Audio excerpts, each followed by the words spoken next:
Greetings, friends. Jellord here, coming at you with another little topic video. I wanted to discuss something that's been kind of on my mind lately regarding like the Switch 2 and thinking back to the PS4 to PS5 console generation transition. And I wanted to talk a little bit about the Switch 2 edition of games, and then Switch 2 exclusive games. So there's already a couple kind of terms that are causing a little bit of confusion as far as I'm concerned. And this jumps over to this whole virtual cart system that they revealed in the last Nintendo Direct. So one of the things that bothered me about the PS4 to PS5 console transition was how there were very few PS5 exclusive titles when the PS5 initially released. It wasn't even when it initially released. It was like for well into like almost 2 years after its release, there wasn't really a lot of PS5 exclusive console generation titles that you couldn't just play on the PS4. So one example is like one of the first games I bought for the PS5, and I know it's a woke pile of shit, but I bought this game despite all of that, I bought it knowing this because I wanted to play a game that made me feel like I was playing the PS5, and that is Forspoken. I completely finished this fucking game. One of the first games I played through on the PS5. That was a PS5 exclusive. And I just wanted to run through a few other titles that were my PS5 exclusives and pretty much represent this whole console generation for me. There's Returnal, Ghostwire Tokyo, now newer Stellar Blade, Visions of Mana. And these, I saved the last one's my favorites, personally. We got Signy, All Guns Blazing. Great fucking game. If you don't know about it, it's a really cool twin shooter shmup. Very awesome, very cinematic, lots of fun, very challenging. R-Type Final 3, another exclusive for the PS5. Awesome game. Hundreds of ships to unlock. One of the best shmups out there, if you ask me. And then, the game that made this console generation for me, Armored Core 6. Only reason the PS5 is worth buying, if you ask me. Every other game I can think of that was a big title was also on the PS4. And keep in mind, this is my lineup. I know that there's more games in this. I'm not saying that these are the only exclusives. This is my lineup for the PS5 console generation. This was pretty much my PS5 console generation right here. Games that were exclusive. I have many more PS5 games, but all of the other games were available on different consoles or available on the PS4. So I don't really count those as part of this console generation per se, because they didn't really feel like PS5 games. So that being said, I wanted to use those as an example to kind of do a little bit of an analysis here, a kind of worrisome prediction of what we might have in store for the Switch 2. One of the things that it got me thinking about when I'll read the article real quick for you guys. This is out of Polygon.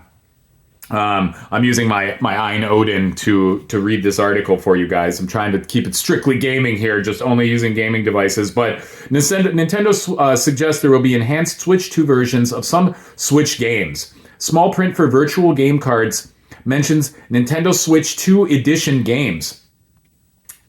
In the small print of an explainer about its new virtual game card system for digital purchases, Nintendo appears to confirm that some Switch games will get enhanced versions for the Switch 2, or at any rate, versions native to the Switch 2 console. A footnote to the article reads, Nintendo Switch 2 exclusive games and Nintendo Switch 2 edition games can only be loaded on a Nintendo Switch 2 system.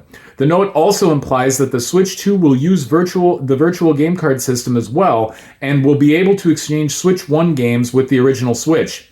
The Switch 2 is confirmed to be fully backwards compatible with its predecessor software, so it will be able to play almost any game or Switch game regardless. But Nintendo's mention of Switch 2 edition games as opposed to Switch 2 exclusive games suggests that some Switch games will get cross-gen versions that run natively on Switch 2 rather than through backwards compatibility layer. This opens a door to enhanced versions of back catalog titles such as The Legend of Zelda Breath of the Wild, as well as upcoming Switch releases of like Metroid Prime 4 Beyond. It's an expected move that has been made commonplace by the latest generations of PlayStation and Xbox consoles, but it's still the first indication from Nintendo that it will go down this route for cross-gen releases. It remains to be seen whether Nintendo will charge extra for Switch 2 edition games. Sony did so for some PlayStation 5 upgrades of PS4 titles, while Microsoft elected to offer what is it called Xbox Series X enhanced version of Xbox One games for free. How the Switch 2 handles backwards compatibility and any potential performance enhancements for older games is one of the bigger questions about the system ahead of its full reveal April 2nd. This first print answers one of our questions about it, but many more remain. Okay, so that kind of is right on point with what I'm getting at here. I'm worried that there's another parallel here. You think about the new 3DS, which was like the worst... which is like the worst example and worst case scenario, if you ask me. But the new 3DS only had like, I don't know, I might misquote this, but it had less than a dozen titles that were exclusive for the new 3DS. The one that I own is the Xenoblade Chronicles. If you're not familiar, there was a version of the original Xenoblade Chronicles that came out for the 3DS. I released it, or it was released for the new 3DS, and then there was a couple other titles released for the new 3DS that weren't great. They were kind of throwaway titles. I think there was one other good title that I don't have right now that I have been looking at in the past, getting my hands on eventually. I think you play as a weird-ass armadillo, like that transforms into like a racing wheel. It's really bizarre. But anyway, point being, there's only a handful of games for the new 3DS that were exclusive to the new 3DS that weren't 3DS games, that you had to have a new 3DS to play them. Xenoblade being one of them. So that is like the worst case scenario. I don't foresee that happening. It also like kind of parallels with the Wii U, that which only had a handful of worthwhile titles to it and was basically just a Wii that had a handful of titles that utilized its enhanced capabilities. Now, getting to the point that I want to make about the Switch 2, I'm a little bit worried that we're not going to get that many exclusive titles to the Switch 2. I'm worried on a few fronts here. First of all, I'm worried that we might not get that many exclusive titles that utilize the Switch 2's enhanced capabilities, because right now the user base for the original Switch is like 150 million units. So it's like Nintendo is going to be kind of clamped down by how many Switch 2s they manage to sell during whatever the first quarter of sales they have, whatever they end up selling.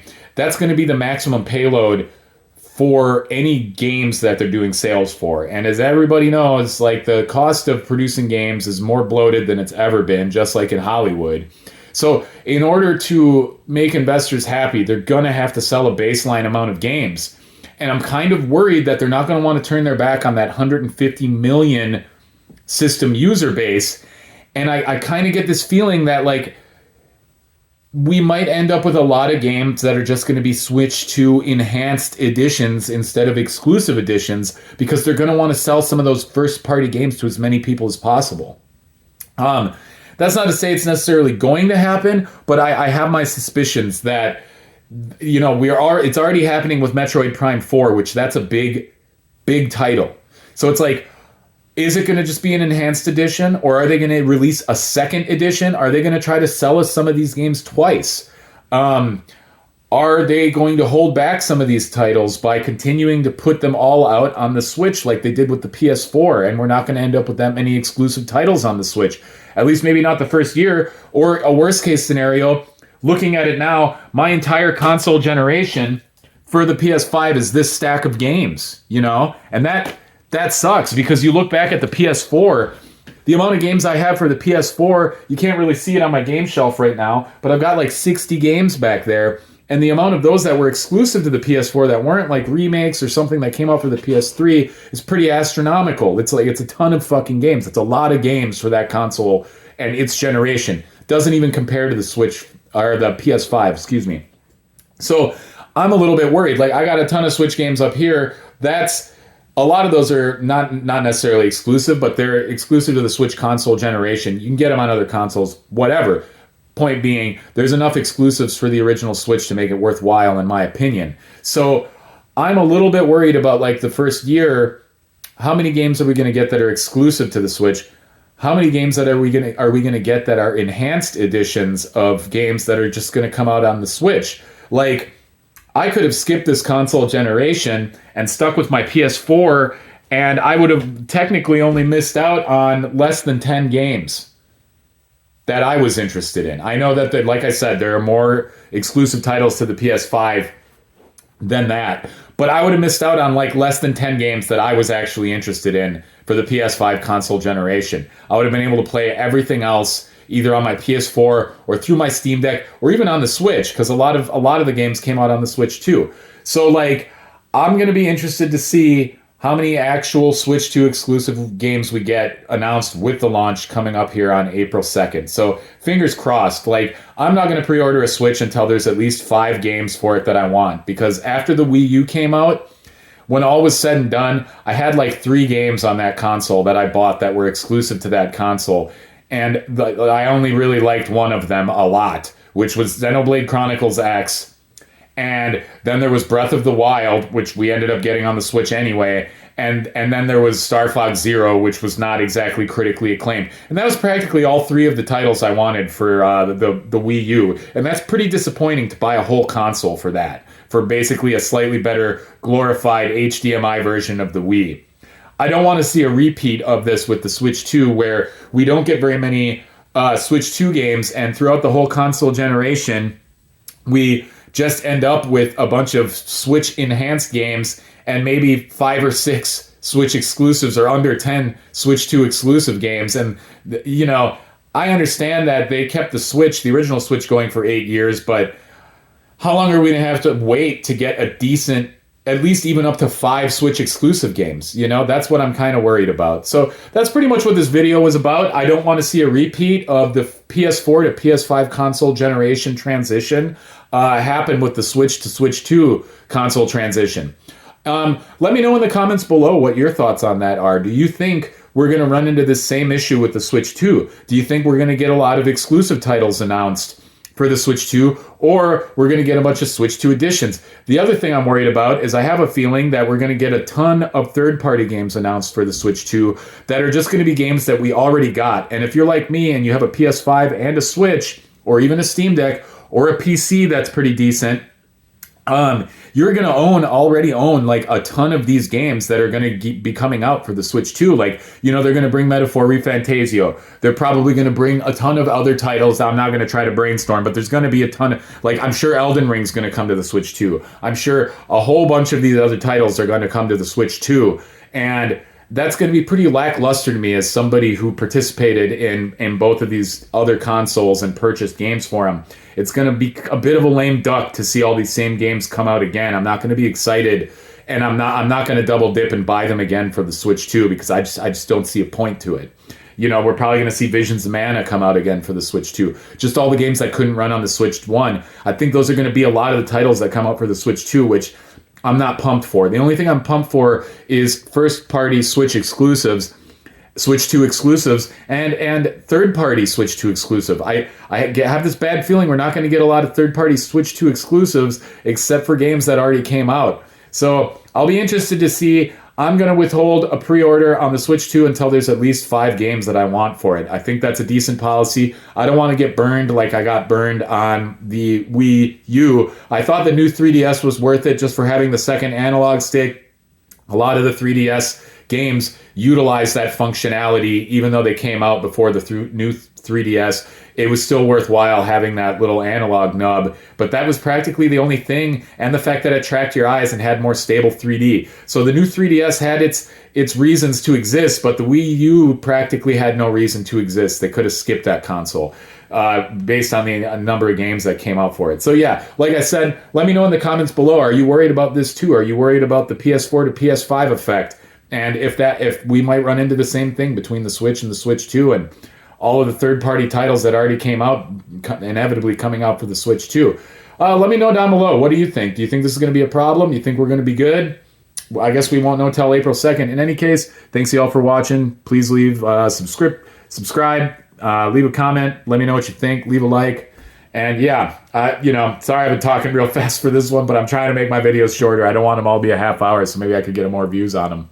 In any case, that's going to be Jellord out. Thank y'all.